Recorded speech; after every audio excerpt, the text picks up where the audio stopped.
All right. Good morning, Panther fans. How are we doing? I'm the only one awake. I guarantee I'm the only one awake. That's okay. That's okay. You guys can watch this when you wake up.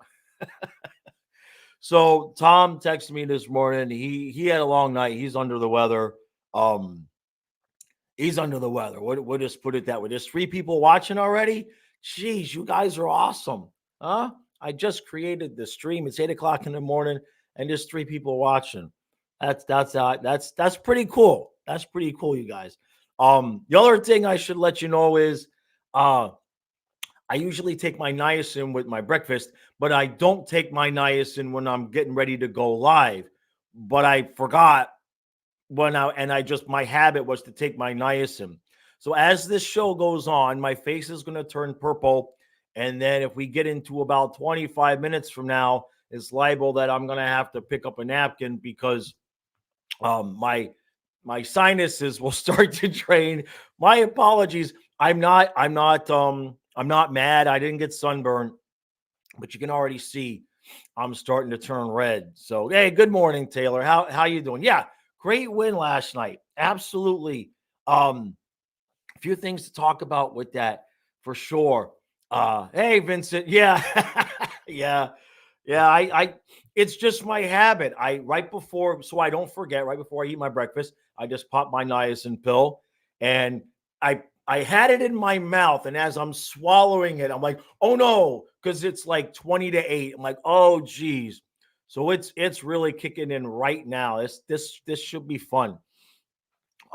Yeah. So all right, the game last night. Oh boy, wow. The biggest thing that I took from last night, and this is a conversation that at some point we're going to need to have if this continues. It's a good thing, by the way.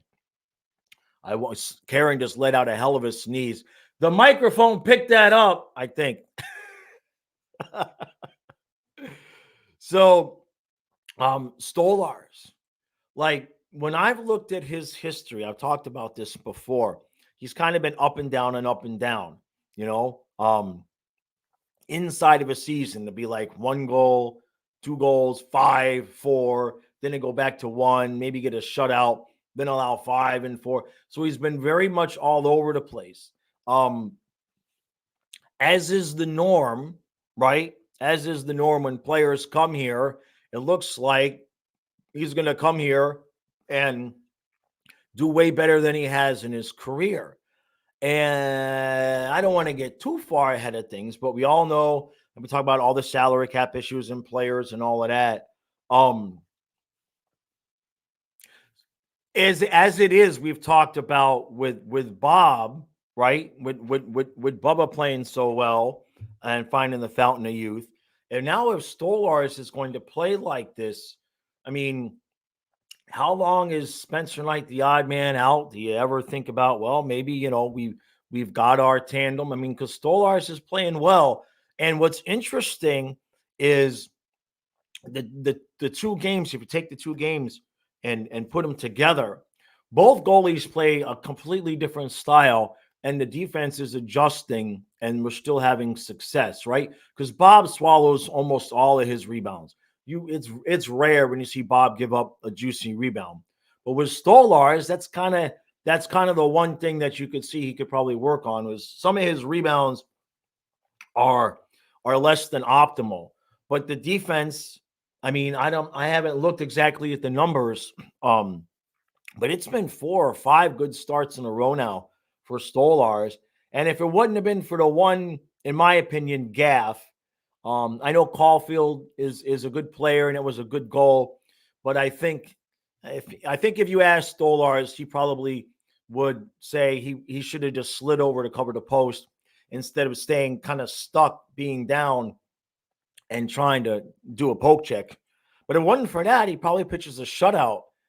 And I guess the question I have for you guys is because I've gone kind of back and forth. The question I have for you guys is are you comfortable with Stolars if, when we get into the playoffs, right? I mean, we didn't really know a whole lot about Alex Lyon last year, and then we needed him and we saw what he did. So either way it works out, we're in really, really good shape in the goaltending department because, you know, as you've seen, um, I was going to say you need two, but as I mean, Aiden Hill was 4 or 5 for Vegas last year, right? I mean, so it's going to be interesting to see. Obviously, if Zito at some point decided that Stolarz was going to be a adequate or better than adequate backup for Bob long term, Stolarz will be making a whole hell of a lot less money than Spencer Knight. We know about the cap issues, so to me, that's something to keep an eye on because we all have Spencer Knight on the brain, but there's other guys that we have in the system, and we've got this goalie excellence department that Luongo runs. And basically, from what I read, to kind of paraphrase it, basically every year Luongo and his staff get to scout and pick a goalie, and so that they just have like a pipeline of goalies. So it's really going to be interesting to see here in these next 2 months, I guess, to see what moves Zito makes, if any. But other than that, the team itself, I touched on it last night. I mean, we're winning differently a little bit. I think SoFlo said in the comments, he says, we're playing an unsustainable style of hockey, but we're winning. Now, in the President's Trophy season, obviously, that was, I think that was our big question during the year was, this is unsustainable. Are we going to be able to do this in the playoffs, right? But to me, I feel like this is sustainable as long as you have one or two guys that are just tearing it up, right?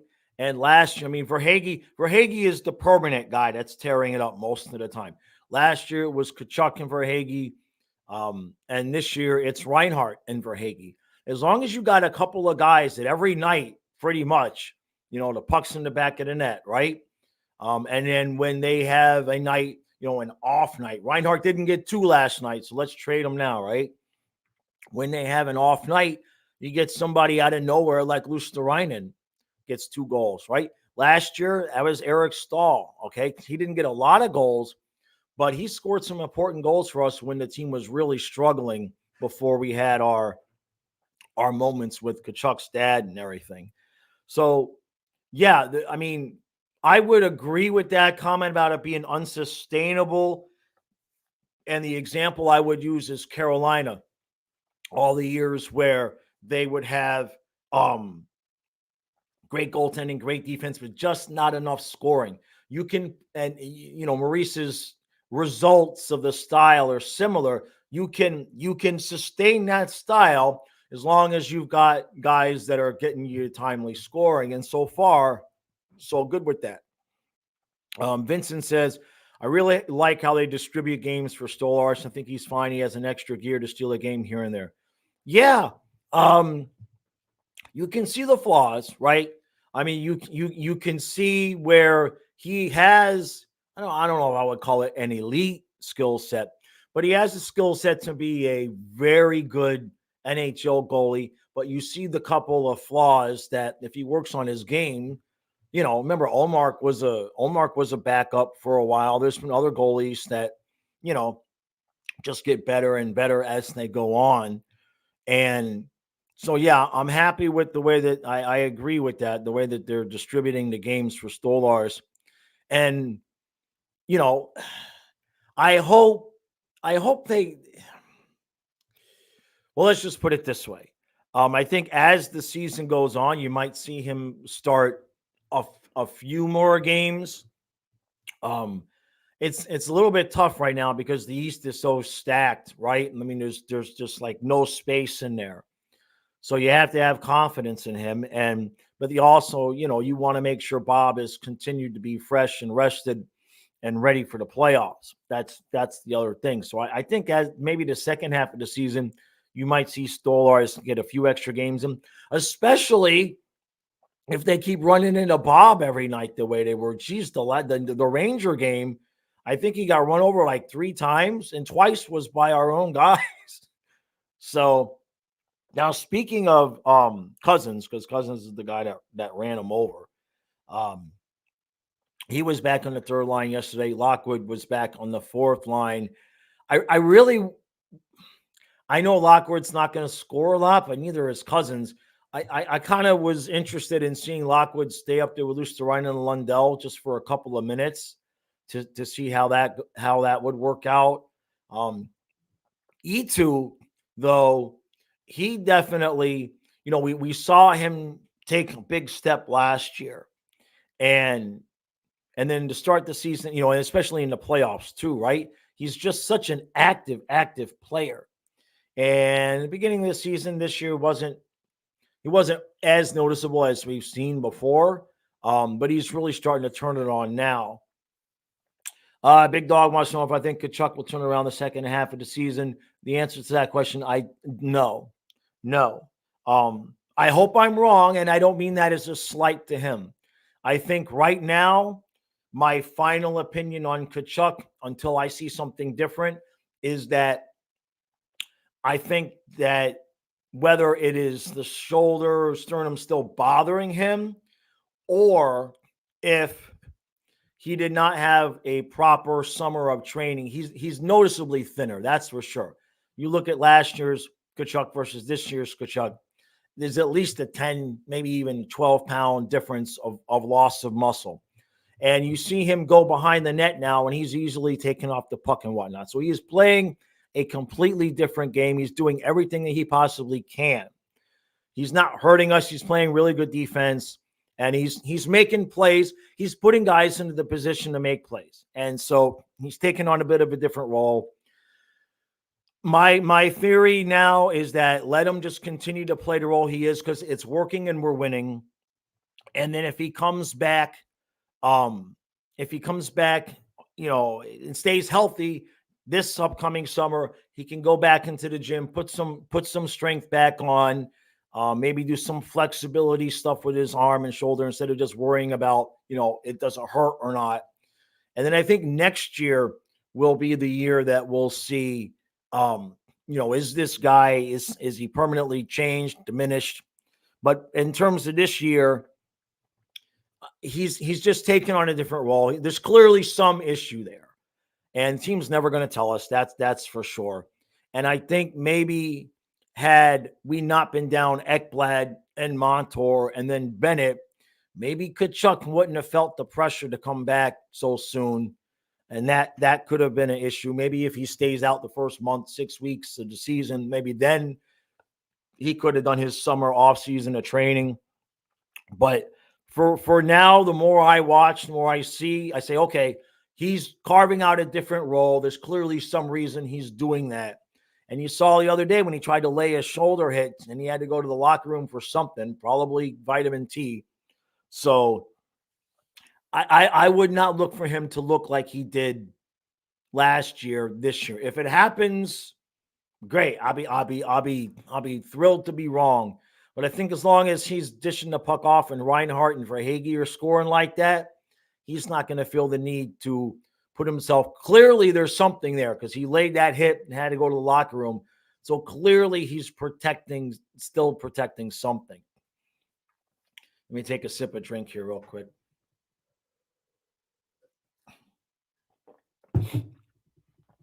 Let's see. Vincent says, yeah, the consistent scoring is a big concern. E2 finally took initiative. Yeah. He's looking more like himself. Great White says Stoli is 5-4 on the season. He just needs to play more. Yeah, the 5-4 is a wee bit deceptive only because I think that 4 is the one shutout, a shootout loss to the Leafs, if I'm not mistaken. I know he was the goalie. He gave up. I think he gave up 1 goal in that game, and then he got the loss in the shootout. That's the only shootout we've had all year. Vincent says, honestly, Cousins and Lorentz misfits at the moment. Cousins won't be here next year. I see a trade. Yeah, I wouldn't be surprised if, like, I think I talked about that in the last review, Vincent, about how they keep trying these different guys, getting a good rotation on the fourth line. And yeah, it's possible that you could see a guy like Cousins be the guy on the way out, because we need to fill that spot at some point. It just depends on where we're going to send them. But it's not like Cousins. All due respect, it's not like Cousins is a guy you're worried about, like, hurting you in the playoffs, playing against you or something like that. You know what I mean? And Lorentz, yeah, Lockwood and Gadjevich both have been far better than Lorentz, just energy-wise. You know what I mean? I know Lorentz, he's a big guy. He's got a good reach and everything. But I just don't think he was a great fit for our style. So, yeah. But in terms of the game last night, we're still seeing, we had been seeing the top six be the heavy. You know what I mean? The top six were the only guys that were scoring. So it was really good to get 2 out of E2 last night.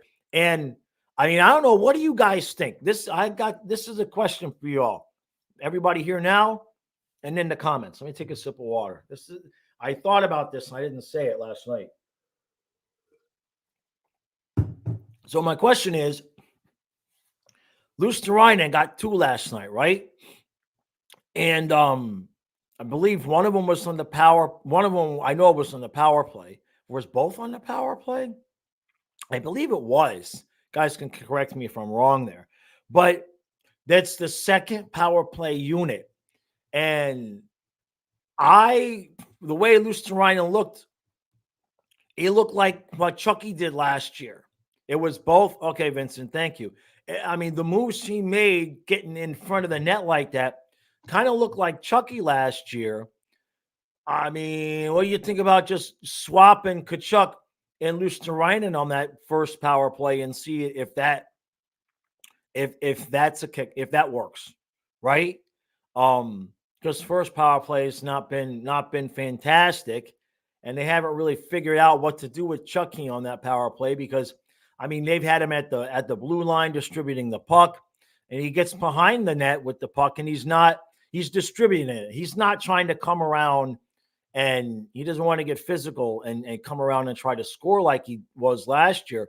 But Luosterainen, what do you think about that? Maybe just swapping those two, put Luosterainen on the number 1 power play unit because they usually get more of the ice time than the first unit.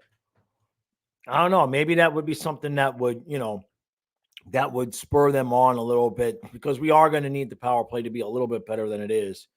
And I think we gave up another shorthanded chance last night. Was it or did we give up a shorthanded goal last night? I think I texted my dad. I forgot about it. But was it another shorty last night or was it just No. It was it was the goal that got called back. That's what I'm thinking that happened during the power play. Vincent says she'd swap him with Verhaeghe. Ooh, I don't know. Why would you take Verhaeghe off of the first power play unit? So what you're thinking, Vincent, is still have Tkachuk behind the net distributing it, but getting it out to Luosterainen. Is that what you're thinking? I don't know. But I mean, I had to think about that. I hadn't thought about doing that. I mean, the first power play unit hasn't been working. So there's no sacred cow on that unit, right? That you look at, so you can't take them off because it hasn't been working at all. That's an interesting thought. I hadn't thought about that. Then you put Verhaeghe on the second unit. Yeah, I don't know if Paul Maurice would ever do that. We could try it either way. But most Maurice is one of those coaches. It's kind of like with Ekblad getting to stay in the top pair. But that's starting to work. I've noticed the last 3 games, I'm noticing Ekblad in times in the past where he would have taken chances and been offensive and pushed. He's letting the puck come to him and backing out of the zone and resetting. I've noticed that a bunch the last 3 games. And as long as he does that, when Ekblad is playing smart and he's in position, he's a good defenseman. He gets himself into trouble when he's chasing. As soon as the offensive player gets a step on him, That's when he's not going to do well, when he's chasing. But I'm noticing him be a little bit smarter and be a little bit less offensive and take less chances. Big Dog, good question. Do I think this team will surpass Boston in the standings? Where are we? I know we're really close, right? I looked at it last night, but I think the thing of it is we're 2 points out, but the Bruins got 2 games in hand. So even if Boston splits those games in hand, you're talking about still being 4 points out. I don't know. I don't know, man. Boston kind of has hit their little bit of a bump here lately. It's possible, but I wouldn't be overly concerned about it. And I'm not saying you are, but it's going to be tight. But Boston usually plays at such a good clip that I think in order for us to overtake them permanently, I think we'd have to get on like a 8, 9, 10 game win streak, because even that would probably only give us maybe like a 2 or a 3 point lead at most. So, because as you've seen in the past as a Panther fan, how many years did we say we're only 4 points out, right? And we got like 2 games in hand. And it's hard, man. Making up points is hard in the NHL. And against a team like Boston, they would have to have themselves, like if they went 5-5, right? And we went 10-0, that's 20 points to 10, right? So that's 10 points gained, but they got 2 games in hand and we're 4 points out. So I think that will only have us be 2 points ahead of them. You see what I'm saying? I believe the math on that would have us only being 2 points ahead of them after you took games in hand. So that kind of illustrates how tough it is. Hey, good morning, Raven. How you doing? For everybody that's just joining us now, Tom was under the weather. He had a rough night. He had a rough night. So we gave Tom the day off today. I feel bad for him, man. He told me what's going on, and when you're trying to get healthy, man, sometimes I noticed you guys watched it when I had the Lyme disease. Sometimes trying to feel better, you end up sicker with what you're trying to do to make yourself feel better. So hopefully he feels better soon. So, but other than that, I love what I'm seeing out of Stars. Now the defense, like I said, Ekblad, Forsling. I mean, I ain't gonna complain about it anymore. When I did that video about when Ekblad and Montour came back, we were giving up 0.4 goals a game less with Ekblad and Montour back than we were before they came back. Now, we also had started scoring 0.4 less, but I think some of that, obviously some of that was when those guys were sick and we had all the shutouts on that road trip and everything like that. So, I think as those two, like I said, I feel like Ekblad is kind of realizing his, kind of like Tkachuk a little bit. And maybe Ekblad seeing Tkachuk kind of reinvent himself because of circumstances. Maybe that is helping Ekblad saying, you know what? If Chucky can get all those accolades and then come back the next year and say, I'm not the same dude, so this is what I'm going to do. Maybe that's affecting Ekblad as well. And he's kind of saying, all right, if Chucky can adjust his game and drop his ego and become a new player for the time being, maybe I can, because Ekblad seems to be playing a lot smarter these days. Hey, yeah. Raven's senses kicked in and heard us talk about Boston. Coop, the link is the link should be the pinned comment. The link. There's a pinned comment at the very top. There's a pinned comment if somebody wants to join. Tom was under the weather this morning, so hey, Sean. Yeah, Derek, how you doing? Merry New Year. Oh, I see, Coop. I see. I got you. Okay, yeah, that niacin. Oh boy. For those of you who just joining us, I accidentally took my niacin when I had my breakfast this morning, and now I'm starting. I know it's really starting to kick in now, man. I'm getting a little woozy. That's funny. What happens is as the niacin heats you up, and then it makes you really cold. I take the niacin for my arteries and helps keep my arteries cleared out. So let's see. Raven says, I think I asked the chat, but for you, would I want Brady Kachuk and what would I give the Sens? Well, okay. In the pretend world that they would ever do it, right? So we're just going to assume like when Kansas City called the Dolphins about Tyreek and the Dolphins were like, "What? He's available?" So we'll just pretend that Ottawa calls the Panthers and says, "Hey, Brady wants to play with his brother." What would I give? Um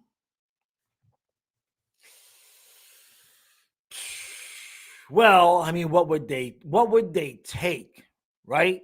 What would they take? What would I give? I mean, if you're going to ask me to list out the players I would be willing to send the other way, if it was right now, if it was right now, Montour, Montour, okay. And I know some of you might think Ekblad, but Ekblad's got a no move clause right now, and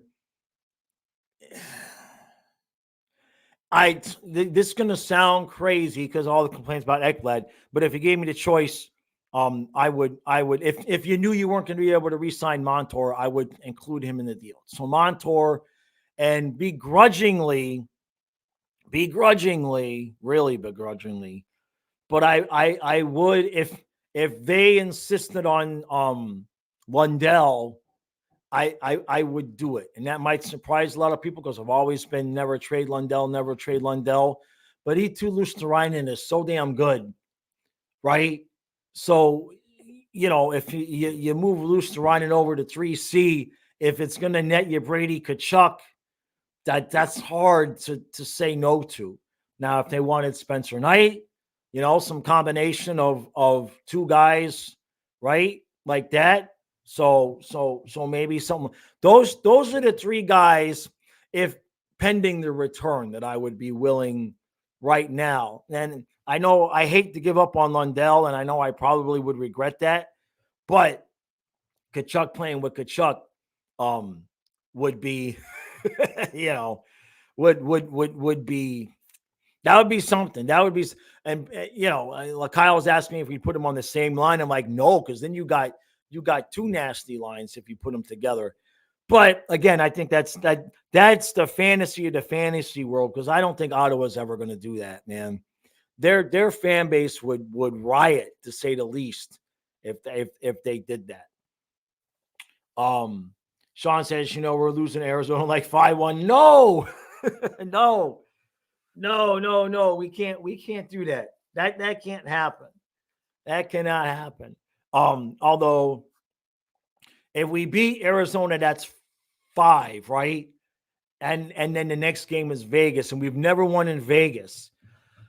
So, and then as you get that win streak going, 5, as your win streak grows, the more likelihood the number is going to come up that you're going to lose a game, right? So you beat Coyotes. I tell you what, I'll make the trade right now. Lose to Arizona, but win in Vegas. I will make that trade right now. If we have to win one, lose one, fine. I'll lose in Arizona and beat Vegas. That's what I'll do. Um, what I think we could get for Ekblad if we trade him. Man, I don't know. That's a tough question. That's a genuinely tough question, because you've got the name, you've got the draft status, you've got the player he was, and then you got the player who he is now. And I guess it depends. And we would only really be getting rid of him for salary cap reasons. You know what I mean? And he's got a no move clause, which turns into a modified no move clause. His value is really, really limited because of a lot of different factors between the injuries and the no move clause, and teams knowing that we'd only be doing it to clear space. I mean, and then, he's only going to approve, right? He's only going to approve to a contender, right? So a contender is not really going to want to give up a piece. So we'd probably be looking at picks and prospects, and maybe like a mid top 9 winger if another team had a surplus. Like if somebody came knocking on our door for a surplus defenseman, we got a whole refrigerator full of those guys, right? So, but I don't think that that's going to happen. I really don't. And to be honest with you, like I've said in the last few games, I'm seeing him play smarter. And as long as he plays smarter and doesn't pinch when he should back off, I wouldn't want to trade him. So let's see. Vincent says Krill, Marchenko, and Duclair. Yeah, I've heard some people talk about possibly Duclair. Zito's going to make a move somehow. Zito will make a move somehow.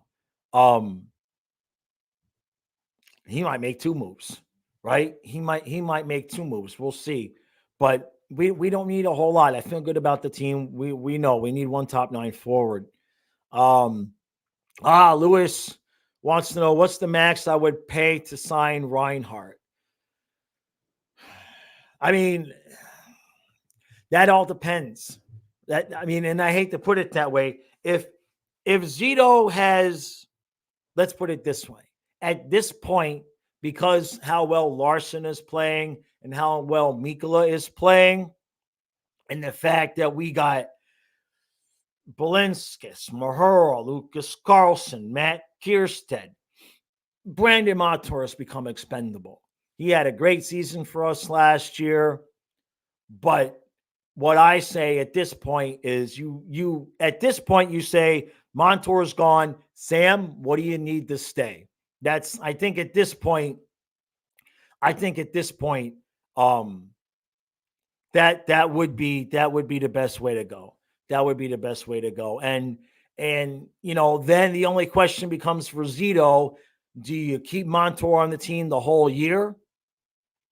Right? And just lose him for nothing? Or do you move him at the deadline because you could get some high return for him, right? So, and I know the whole chemistry, and I'm not suggesting that I want to move Montour, but in terms of what Bill Zito will have to consider, he will have to consider that. That's the general manager's job. He can't be a fan like us and all of that. He has to look at the team objectively and be like, what's going to be better for the team? The assets I would get for a guy that I'm going to lose for nothing, or keeping him around for one more run and then letting him go for nothing. Let's see. Yeah, Coop says, I don't see us moving X. Yeah, I agree with you there. Raven traded his fandom from Boston.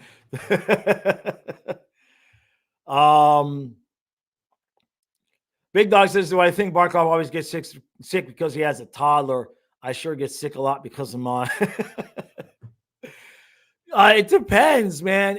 Look, that's not even it's a joke, but it's not a joke, because when you've got kids, if he's sending his toddler to like a daycare, I don't know what the situation is, right? I don't know, but I know that, kids bring stuff home from school and then the parents get sick.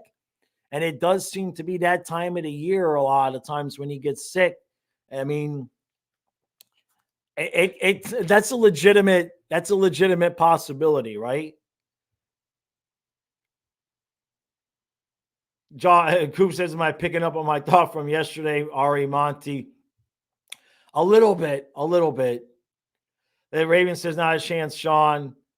I actually hate the Panthers with a passion. Yeah, I can't blame. I understand that, Raven. Raven's cool. Ravens cool. I get it. He's got a reason to hate the Panthers now. Okay. Before it was just we're annoying. Now he's got a legitimate reason to hate us. MG says 875 plus lifetime public subs. Yeah, I'll take it. Exactly, Taylor. Exactly. No matter the differences, we all love hockey and hate the Leafs. Oh, Raven, don't get me started on the Cowboys now. This is a hockey stream. Don't get me started right now. Kyle and I watched the end of that game last night. Oh, no. Florida Panthers review, Jaws. Shut up.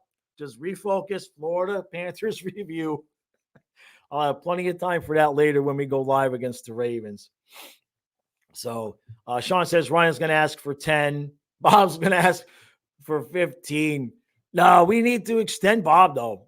Right now, I would, well, this is not going to be a fan favorite take, but if I'm Bill Zito right now, which I do have the beard and the bald head, if I'm Zito right now in this moment, I ask Bob if he wants to add a couple years to that contract at $5 million per, and I go get a legitimate top 6 winger for Spencer Knight and put him next to Lundell and Luosterainen. That's what I would do. And then I would let Montour, I would either play the rest of the season with Montour and try to win a cup that way, or see which way you would go, right? But we've just got so many good defensemen right now. But, you know, I'm not Bill Zito, so that's what it is. Yeah, you feel like Mikkola is good as 2.0. He's a lot better. He's a lot better than people gave him credit for, than we thought he was going to be when he came in. Corey Verhaeghe is going to want a lot more than $5 million. What's he make now? I think it's 4.2 or something about that, 4.16 or something. Verhaeghe is going to want a lot more than $5 million. That's part of my reason for some of the movement of guys. You can't sign everybody. We've got another year there for Verhaeghe. You know what I mean? Raven, there's no need. We have no need for him. And I know that sounds harsh, but Bob has found the fountain of youth. He's just playing better and better. And Stolarz is he allowed a goal last night. Stolarz has been playing really, really well. And we're getting cap relief right now because Knight's in the AHL. Remember, Zito gave Knight a $4.5 million deal. So we're getting cap relief right now. So if you bring up Knight, you've got to move players. And so there has to be a real, unless somebody gets, knock on wood, hurt, he's not coming up. And I don't know if he's coming back. Because if Bob and Stolarz continue to play this way, what are you going to do? Keep the $4.5 million guy playing in the AHL year over year? You know, right now, it would not shock me in the least if the strategy right now is to let Spencer Knight prove that he can be a number one goalie so that he can trade him to another team and say, here, he's proven he can be a number one goalie. I'm not saying I want that to happen, but that would not shock me in the least. Vincent, yeah. In the video that I did where I laid out the money, I accounted, they said the cap raise was going to be between 2 and 4 million. So I think I cut it in the middle and did 3. So yeah, in that video, I accounted for the cap going up. We just have so many guys that need contracts. You know what I mean? And it's guys, some of the guys you don't even think about, like Lomberg, you know, and you know, Larson is only on a 1-year deal. Mikkola is signed and Rodriguez is signed. But obviously Forsling needs a contract. Lundell needs a contract. Lomberg needs contract, right? And then Verhaeghe is going to need a contract before Bob's is up, before the 10 million is up. So Raven says no team has cap space. I think players will end up getting smaller contracts even with the increase. It's going to have to happen. Yeah. Yeah, there's no way around that. It's going to have to happen at some point. What you're not going to see the high end guys get as much. You know what I mean? And but now Lundell, one thing Lundell is doing, if we keep him, if we don't move on from him, he's helping us out cap wise because the number that he would have been getting had he continued to play at the level he was offensively anyway, and now I think now you'll probably get the same bridge deal that Luciano got the 1.5 million. So Lewis, I don't think Lomberg will be leaving. I mean he only making like 800,000 now, so I think I accounted for him getting up to like $1 million or something like that. I can't imagine we would want to. There would be no reason to let him go anywhere else unless I mean he's not even the kind of player that somebody else is going to want to pay like $2 or $3 million. You know what I mean? So I think he's good. I think he's good. Yeah, exactly, Vincent. Lundell is working for Zito. Yeah. Yeah, the fourth line. Look, the fourth line has been really, really good. Kevin Stenlin, we have to give him some credit, right? When you've got a guy that can play that well on the fourth line, and then when we need him to slot up into the third line, that helps a lot because when Lundell was out, the ability to be able to slot Stenlin up and keep Luosterainen on wing or move him up if you need to, that's a big deal. Then instead of having to slot Luosterainen over to 3C. Now, that's the one reason to keep Lorenz is because I don't think Gadjevich or Lockwood can play center. I haven't seen anything to that effect. So I think that's the one reason to keep Lorenz around is that if we need Stenlin up or something happens to Stenlin, Lorenz is at least a natural, adequate center at 4C. So he may not get a lot of ice time, but he's kind of there, and we're able to keep that. That goes back to the Spencer Knight thing because we're able to keep all these extra guys because we're getting some of that cap relief from Spencer Knight being in the AHL. So it's a nightly Jenga puzzle for him. Absolutely. Yeah. I want to see Lockwood score. I agree there, man. So Flo, do I like the new goal song? I don't hear it all that loud because we're streaming the games and we don't have the volume up that much. So I honestly I don't have much of an opinion on it. In fact, the old goal song I would only hear like the whoa whoa part like a little bit on the TV because we got the volume way down. Oh, it's on YouTube. I honestly haven't. I heard a bunch of people complaining about it when it first came out, and they were talking about how it's like techno music and all of that, which is not my thing. Shocking, I know it's shocking, right? Old man not into techno. News at 9, but so I haven't taken the time to listen to it to be honest with you. Play the Dolphin song instead. Yeah, that's another guy, right? Stenlin's on a 1-year deal, Ron. That's a really good point. I hadn't even counted that. Damn it. Yeah, I hadn't even counted that. So that's all. The more that this goes on, and you see the guys in contracts, and you see how Reinhardt is playing, and you're not going to let Forsling go, right? You have to just. I think at this point, the way the guys are playing, the individual players are playing.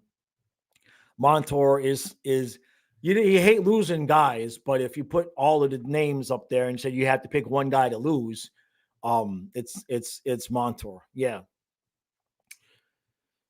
Let's see. Soflo says, I love everyone gets hyped for a goal. Everyone dances a chance. Go Cats, go part. Exactly what we needed. All right. I mean, I only heard complaints about it the first couple of days, but that's new. I mean, when somebody, when you hear new music, if you're not used to it, not so sure. You know what I mean? Hall and Oates put out a new album in 1990, and it was completely different. I remember listening to it, and I'm like, this sucks. And now it's like almost my favorite album that they ever did. So sometimes new music, a techno song is a hell of a lot different than what we had before, right? So sometimes it just takes a matter of getting that earbud and getting it into your brain. You know what I mean? Let's see. I think Maurice was mad because it wasn't a one goal. Yeah, he tried to. Well, he probably told them keep it one goal as long as you can, right? And then we have to score some goals. So SoFlo says the Dolphins are screwed Mostert out as well. With the that's okay. Chris Brooks is fresh. Chris Brooks, okay. He said during the week that and I know this is hockey, but we're live, so I'm going to answer this real quick. Achan is good to go. Wilson is good to go, and Chris Brooks is rested and ready to go. So I love Mostert, but we got plenty of guys. I feel good about it. So, Sean says, can we talk about Erod? He's playing solid, but he's quietly solid. Yeah, I mean, I know I complain about him because the one thing I do notice, I think he did it. Was it last night? No, it was in the Ranger game. There's one flaw to his game. One, but it's noticeable, at least for me. And it always happens if you're watching the game. It's always when he's on the left-hand side and he is not quite in the corner. So he's not behind the goal line. He's in that little space there between the goal line and the circle and the board. And he consistently tries these cross-ice passes to a guy that's already all the way on the other side of the ice and intercepted over and over and over again. At least once a game, sometimes twice, a lot of times on the power play. That's the only complaint I have about him. But it has cost us. We've had a few goals go back the other way when he does that. I don't know if that's something that he brought here, if that's a product of the system that we're using that he's not quite adept at. But that's the only complaint I have about him. Otherwise, great fit for that top line. SoFlo says Erod is wildly inconsistent in terms of scoring. Sometimes he smiles as well as Verhaeghe, and sometimes he can't finish to save his life like Cousins. Overall, I like him, but I miss Duke. Maybe we're gonna have both. SoFlo, maybe we'll have both, right? We're gonna make a deal for somebody, and if you're San Jose, why wouldn't you consider moving Duclair? So what if we ended up right back where we were, kinda, and you got Lundell, Luostarinen, and Duclair for the last half of the year, and into the playoffs. Imagine if you took this lineup and removed Cousins and put Duclair in, and then he got hot. You see what I'm saying? Just imagine that. Take out Cousins, it's the playoffs, and you put in Duclair, and Duclair gets hot with what we already got going on with this team. I'll pull the trigger. Who we moving? Who we got to get rid of, right? Cousins would fit in San Jose. Yeah, yeah, but Praga on that third line with Lundell and Luostarinen, we don't all he's got to do is skate. We don't need him to be physical or go into the boards and go get the puck. Luostarinen will go get the puck and get it out to Duclair. You know what I mean? I mean, on that, I mean, look, let's put it the other way. Well, what good is Nick Cousins having on that line? You see what I'm saying? Nick Cousins is a tough guy and plays defense. Well, we need goals, right? I think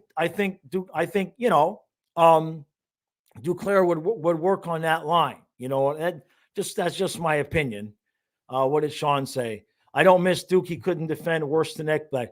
I don't know, man. I disagree. I disagree. Now, last year, remember, he came back from that injury. And yeah, SoFlo just took the words right out of my mouth.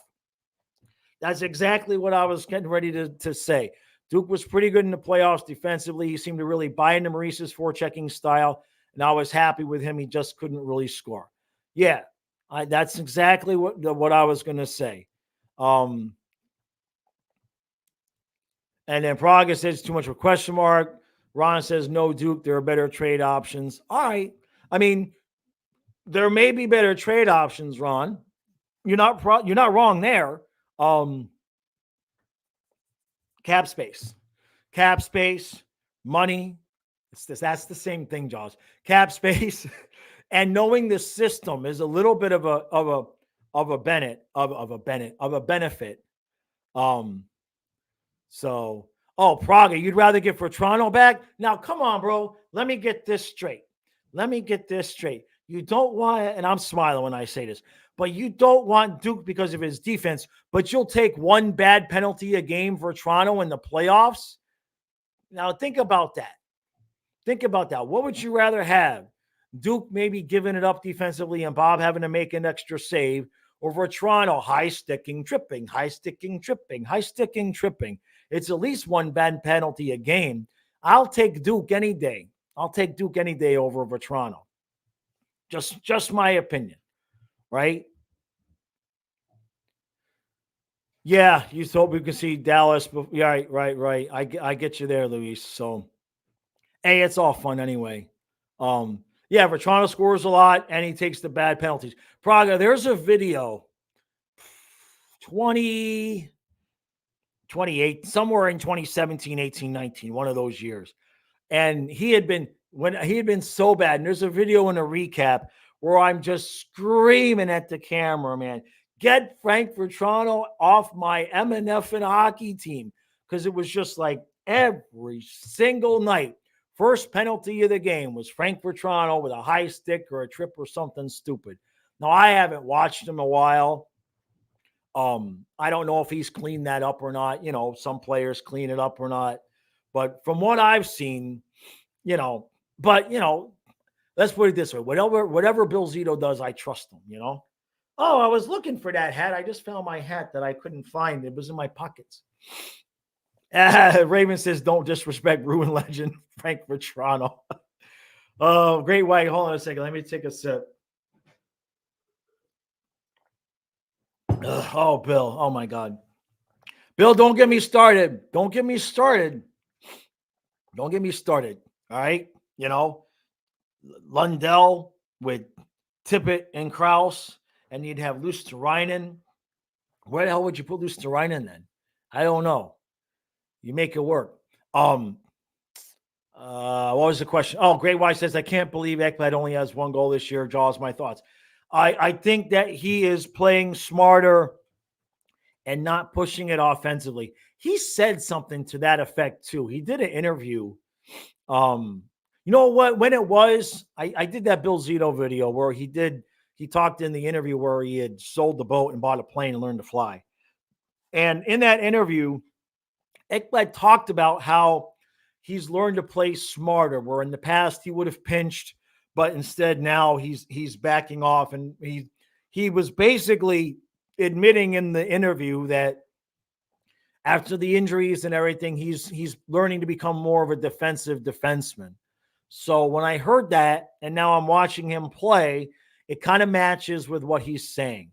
And his basic take was, I want to stay in Florida forever. I don't want to have to leave. So I'm learning to play a little bit more inside myself and my new capabilities. That was basically what he said. And I should have just shared the video instead of making just the Bill Zito skit thing about the plane and everything. But I thought it was kind of funny because he went from the boat to the plane. Taylor, yeah, he used to break his stick a lot. Yep. Yeah, he's just not taking the same shots, right? Yep, SoFlo, agree. Oh, MG host. Since we're talking about bringing guys back, how about Marchment? Yeah, we could never afford him now. That's the thing, right? Vincent says, for Hagee, Lundell, Mammon was great with line. The last 2 games, it haunts me. Yeah, Mammon, we never heard a reason why. Like, we just never heard. Like even George never had an answer in terms of, was it because he just wanted, did he have family in Russia, or did we tell him, yeah, thanks, but no thanks? I never heard anything in terms of exactly why that went down the way it did, but it did, you know. So it is what it is. Yeah, Marchment makes too much. So, all right, guys, we almost went an hour this morning. I appreciate everybody joining me. This was fun. I like this. I like this. I'm not gonna lie. It's funny how I made that video and I said, hey, you know, I'm kind of feeling stagnant. I wasn't happy with my energy and everything like that. I was looking for a change, and the universe said, here's your change. And so I'm happy. I'm really happy with the way things are going. Last comment. SoFlo says, Ekblad says he's playing smarter, but he leaves his man alone in the slot in the PK when all four guys are around the puck. I've never seen anything like that. Yeah, thank our lucky stars for the goalpost. Yeah. Now I hear you. Yep. All right, everybody. That's it. The niacin is worn off. I got to feed these dogs. I got to get moving. Hey, thank you, Great White. Much appreciated. All right. Thank you. Yeah, Merry New Year. Thank you, Raven. Happy New Year to everybody. In case you guys are wondering why I say Merry New Year, nobody has given me it's from Trading Places. I made my hat crooked. It's from Trading. My hat's still crooked. It's from Trading Places. They don't say Happy New Year. They say Merry New Year. So that's why I say that. So thank you, Great White. Really appreciate that. So, I got to get moving. Kyle and I are going to be live in 3.5 hours for the Dolphins, Ravens, and I guess Mostert is out. So yeah, Achan, Wilson, and Chris Brooks. Chris Brooks is going to have to run the ball. Waddle's out, so Claypool's going to have to catch. So everybody's going to count us out because of the injuries. So yeah, Happy New Year. Merry New Year, everybody. And I'll see you guys a little bit later. If I don't see you later, I'll see you on Tuesday. Appreciate all the support. Enjoy your Sunday.